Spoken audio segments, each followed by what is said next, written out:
پورے ملک میں اس وقت تمام دینی اور مذہبی جماعتوں کے قائدین سے رابطے میں ہوں اور ان کو اعتماد میں لے کر میں آپ حضرات سے اپیل کر رہا ہوں کہ آپ میدان میں رہیں، آپ سڑکوں پہ رہیں، بازار بند ہو جانے چاہیے، سڑکیں بند ہو جانے چاہیے، مارکیٹیں بند ہو جانی چاہیے۔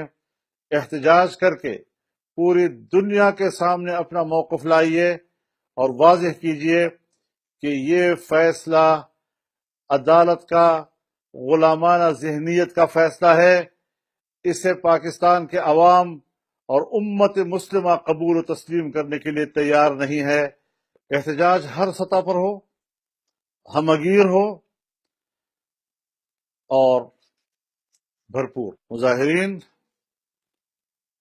قانون کے دائرے میں رہتے ہوئے اپنے احتجاج کا حق بھرپور طور پر استعمال کریں اور امن عامہ کا خیال رکھیں، املاک کو نقصان نہ پہنچائیں۔